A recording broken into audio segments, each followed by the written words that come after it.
All right, it is the LS Miata build part 3. Last time we left you, we had got all the bay welding finished up. Ben was bondoing his firewall, getting that sorted out. We got the rear subframe welded up with the CTSV differential. We got that most of the way in. Found out we have some bent arms. We weren't able to get the rear completely assembled, but we are also waiting on axle clips to fully install the rear axles. But yeah, trans tunnels welded up, bays welded up. What's left before the engine can go back in for good is for the bay to be painted, and we need to prep the engine. So this episode is engine stuff. All right, so this is the donor Corvette that's been sitting outside for quite a while. As you can see, it is stripped down to a bare shell now. So they got parts, all the parts off it. So this is obviously an LS1. You can see right there. Says it right on the engine, so you know we mean business. Yeah, no, I mean, this is it. So the car wasn't a wreck. It broke the AC compressor. It cracked like a mounting point on the block. It broke like half the damper off, which is kind of crazy. I've never seen that before. So basically what we need to do is get this thing torn down enough to where its weight will be held on a stand without snapping the stand in half. That's what we're going to do on this episode of Building Ben's Miata. I like that. That's the name for this series, Building Ben's Miata. So yeah. My goal would be by episode 5 or 6 of this season for the car to move under its own power. Like that's how I want to structure these episodes, so where they all cover a big chunk of progress. So hopefully by the end of this one, the engine is either completely ready to go in or in the car. Let's get to work. Let's get to it. So Ben's been ripping this thing apart. He's got the engine harness off. I gave him my power steering pump pulley remover tool because I've had to change pumps a lot of time. Just kind of, wasn't really having it. So yeah, he's got to cut his pulley off.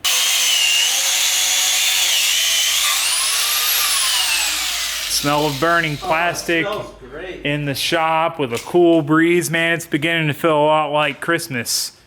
Christmas. It really is feeling like Christmas, dude. Oh, look at that. Freaking beautiful, dude. Custom weight reduced power steering pump. Yeah, I mean, it still work. Gotta, like, smooth out the edges. Yeah. Alrighty. Old Benny boy got the front stripped off besides the crank pulley. My mom's only allowed to call me that. Benny boy. And yeah, he's putting it on the stand. It's a big moment, dude. Hell yeah, dude. Motor for the old LS Miata. There we go. Jiggle it. Dude, this is a day Taylor thought would never happen. I know, dude. We're making progress. Things are actually happening. Ben's just got to order parts for this motor. Hopefully it doesn't snap his engine stand right now.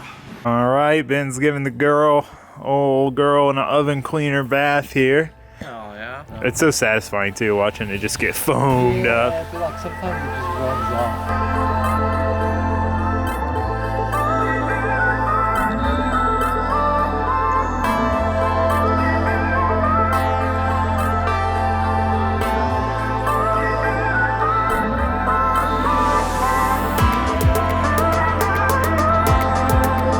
Check it out. It's basically brand new. That honestly did a really good job. There's still like a little bit of spots here and there, but for how dirty this thing was, she's looking mighty spiffy. Now we just gotta start slamming parts in her. Ben's working on mounting his oil filter relocation. It'll be pretty similar to mine. Really the only spot in the Miata engine bay that you can really fit it. It's kind of right here upside down on the fender well. But his car was turbo, and the people who turboed it notched the frame here, so he's going to basically use that to his advantage for the fittings. Just use a straight fitting. Right there. All right, guys, it is paint time. So we got everything else ready. Ben's going to be doing some more sanding on the bay, but other than that, it's time to paint it. Let's get to it.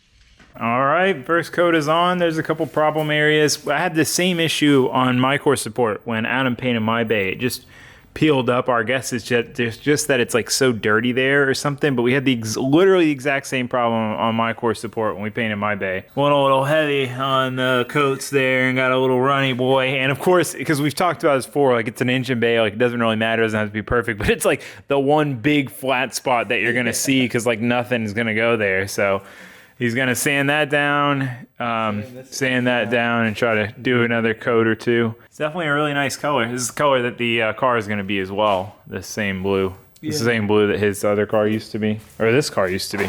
So Ben let that dry. He got that big spot sanded down and pretty much the core support sanded down. Anyway, yeah, so he's gonna throw another coat on. I'll show you guys what it looks like when he's done. We gotta get out of here. We don't have a fumigation mask. Just wait till I spray it. You see all the runs, players. Oh, it's gonna be a freaking mess in here. Clear, for whatever reason, like you would think paint would be the more violent one with the overspray. The clear, it's just like, when Adam painted my bay, I was mind blown by how much overspray there was. But yeah, so anyway, Ben got second coat done. It looks really good. I'm really happy with it. I mean, not that I need to be happy with it, but I like it a lot. It's a nice color. Looks really clean, and this should be what it looks like with the clear on it. So looking pretty snazzy, man. Seeing this compared to multicolored freaking, you know what I mean? Like it's just so nice to see this bay finally one color. All right, anyway, he's mixing up the clear, gonna spray clear, and then move on to some engine stuff.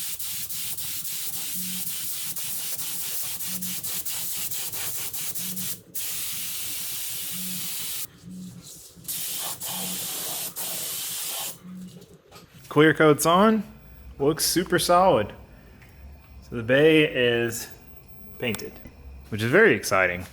It's definitely a big step out of the way. Like getting that done, now it's just really the last mechanical stuff. We just gotta like assemble it. Start assembling the motor, you ready? The tray. Like grab that and grab that end of this piece and pull the whole thing out. And like the bolts will slide back in as you go. Tilt it up.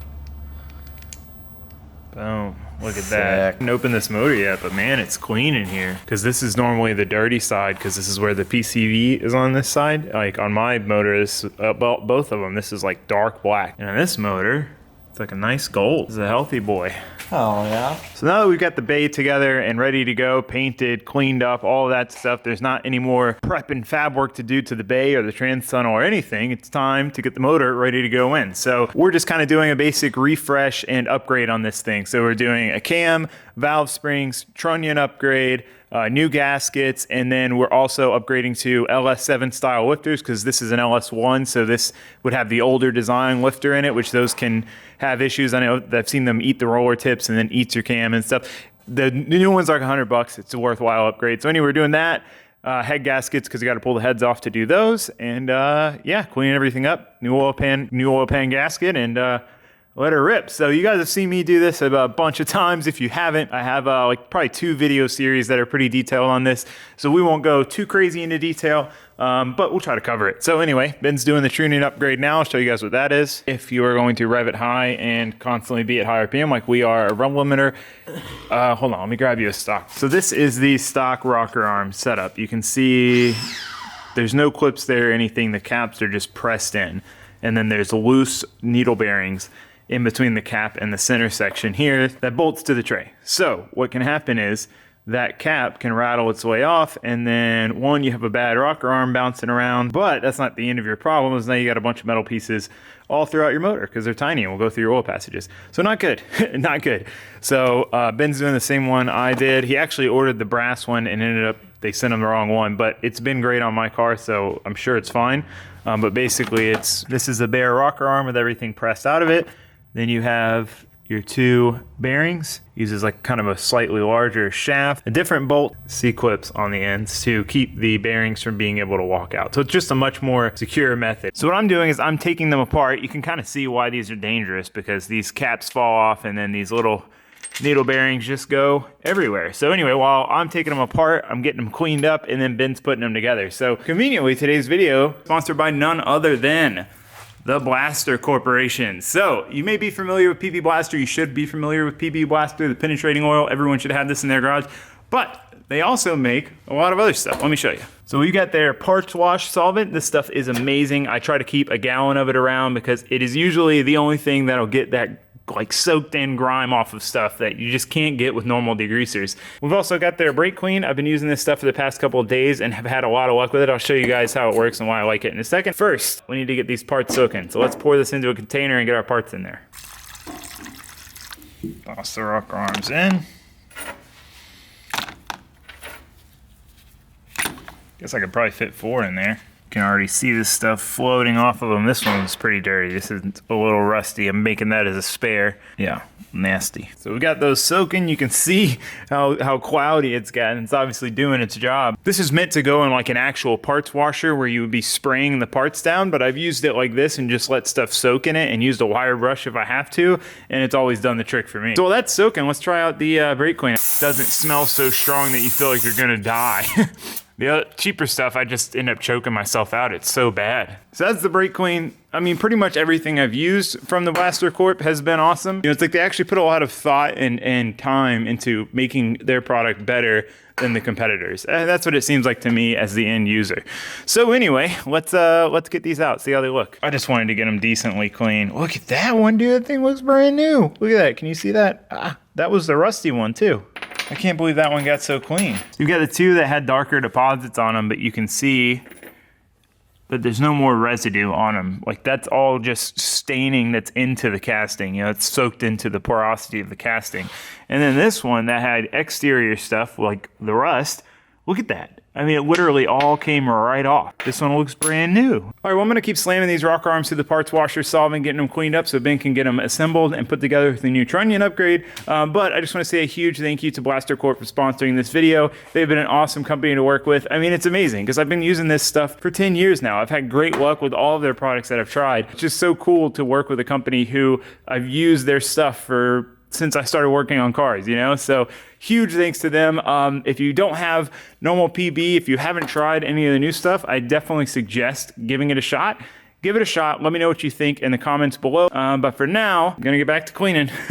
Alrighty, they got those all finished up, but we can't put them back on right now because we got to dig deeper. So next order of business, while we have the heads on the motor, because I think, in my opinion, it's easier to do it with the heads on the motor, we need to change the valve spring. So what we'll have to do is use like a compression tester or whatever, you know, just one of those guys that screws in. We can put air to it, put about 100 PSI in the cylinder to keep the valves up because otherwise the valves will fall down. I have the tool, which I modified some, but basically this stud threads in there and then you tighten this nut down and that pushes down on it, and then I added the handle for a little more leverage, so if you're just having trouble getting the keepers out, you can pry it a little bit. This guy threads in. Impact's a little harsh, I don't know. It's fine, you've got full thread engagement and you're not tightening into the aluminum, you're just tightening down on a stud that is into the aluminum. Yeah, I think there's a lot of load that goes on that, so I don't know.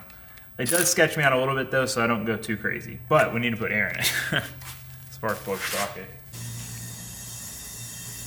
Hold our valves up. There's other ways to do this, shoving rope in there, whatever. This is like the most consistent way. So anyway, now we just gotta tighten this down. We need a dead blow hammer.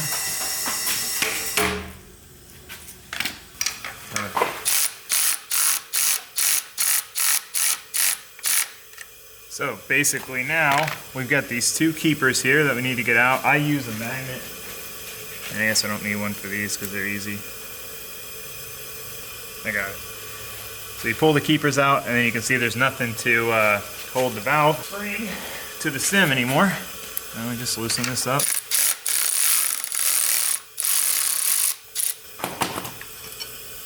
We pull the spring out. Take the new spring. Swap the retainer over. Put the spring in place. And make sure, I always try to make sure the stud is always as far engaged as possible. Now this part's always a little tricky to get everything to line up right, because it wants to slide around on you. And you just take the keeper, slip it in there. There we go. That's what's nice about the handle. Sometimes you gotta give it a little jiggle to get it like in the right spot.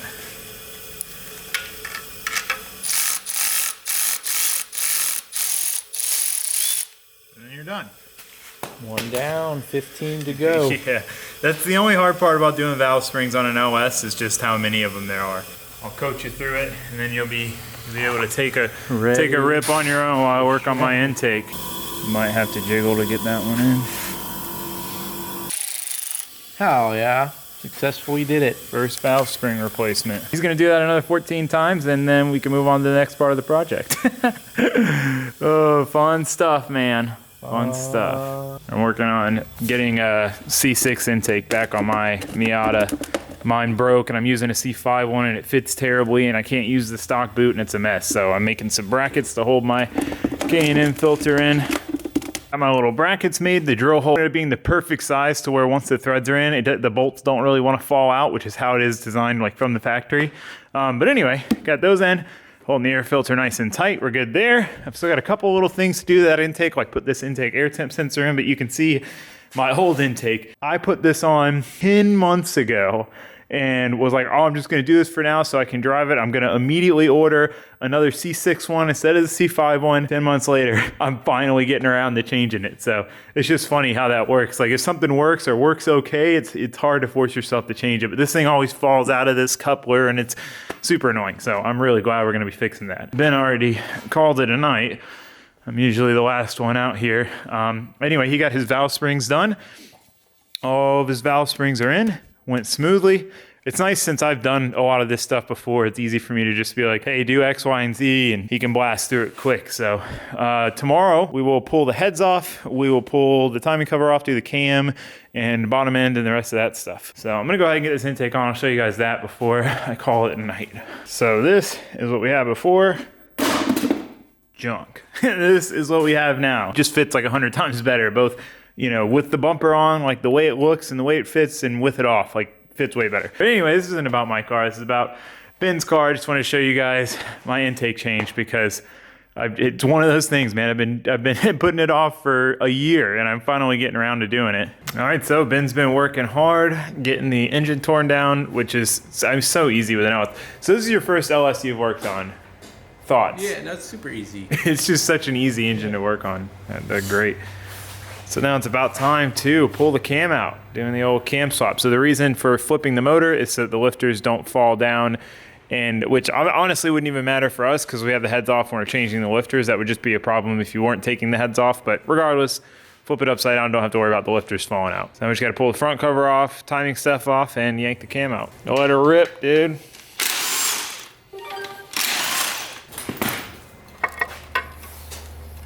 Oh, beautiful. So we are doing the oil pump. If you weren't doing the oil pump, literally, like I said, we've gone into detail before, but it's so easy. Instead, there's no timing chain tensioner or guides. You just unbolt this cam gear, pull it off, then you can pull the cam gear out, pull the chain out of the way, pull the cam out. It's so crazy. I love how easy these motors are to deal with.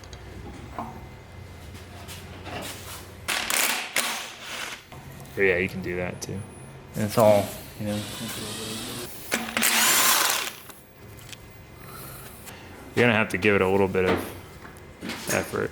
Yeah, there you go. Just keep twisting.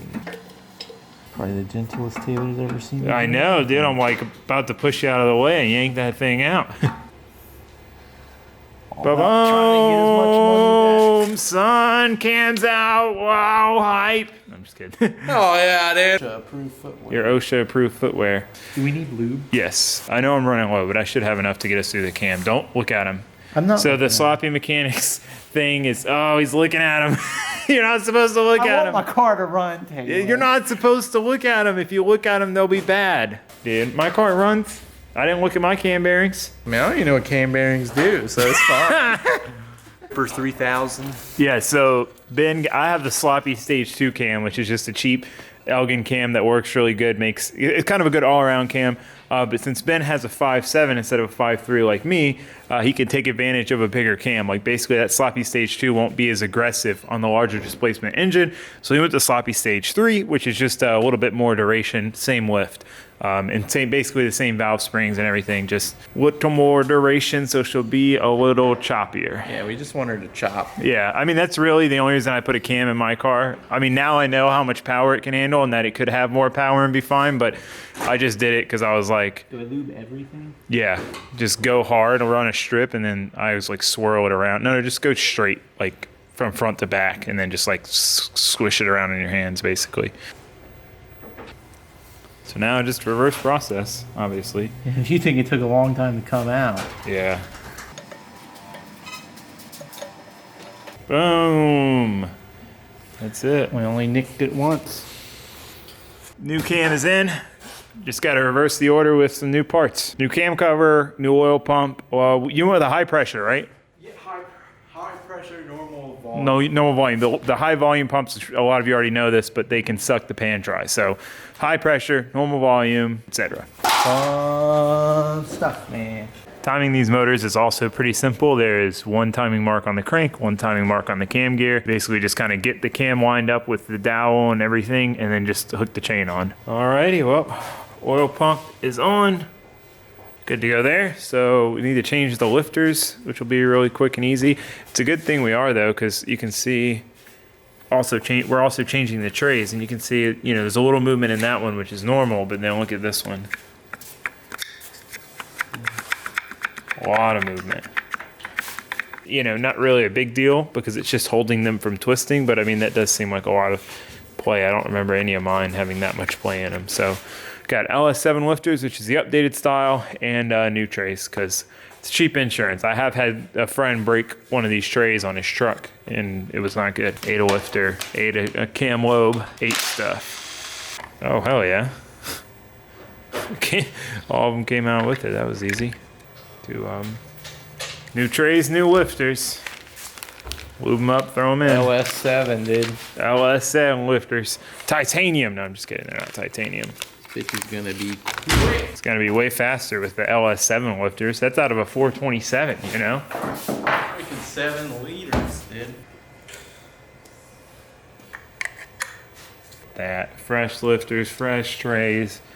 Freaking rebuilt motor, race motor. Ready for 9,000 RPM. So Ben's got his heads cleaned up, ready to go on. Block deck and pistons cleaned up, looking like a freaking new motor, dude. Dude, this is basically like... I mean, it's pretty much a new motor besides rings and bearings, which you know. Ben even went so far as to get new head bolts. Dude, I honestly did that just because I knew it would bother you. It doesn't bother me. I'm just surprised that you would do that. It surprised me. Yeah, so anyway, next step, put the heads on and keep on trucking. Always do engine work on the cleanest surface possible. Yeah, we got a clean room here. So we went with the AC Delco head gaskets. I mean, that's just the go-to. It's OEM, and they're multi-layer steel from the factory. The older, I think the older 4.8s, I don't know if the older 5.3s had paper ones, but regardless, freaking AC Delco. Beaut, dude. Yeah, it's got to be on 15s, dude. I need the big wheels. Big wheels. I believe that one came off this side, not that it really matters. Yeah.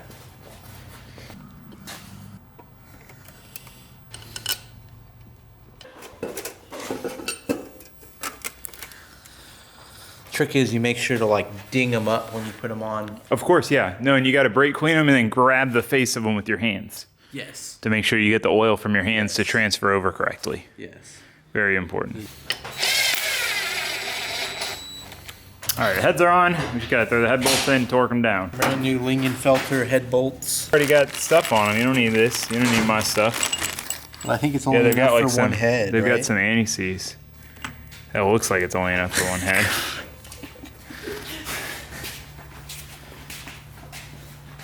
Ben finally understands my struggle of parts ordering. The ordering parts and getting everything you need and knowing what you need and getting all of that in one shot, and it's tough, man. It's tough. You know, you're like, oh, head bolts, cool. You order them, and then you realize there's only one, and then it puts you back. They're not even the right ones either. No? They don't. Oh, yeah. Those definitely aren't right.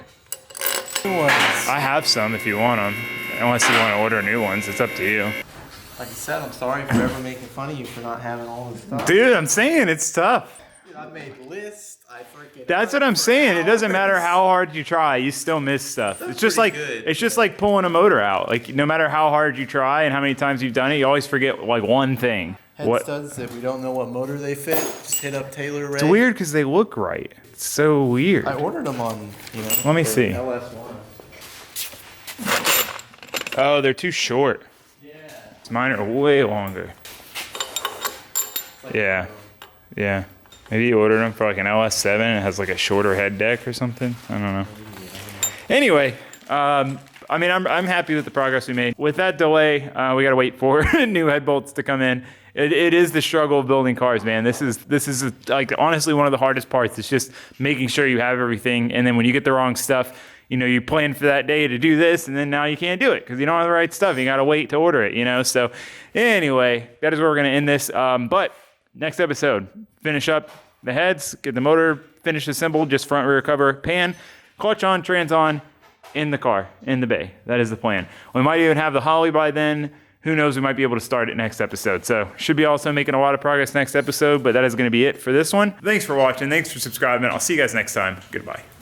Dude, such a bummer.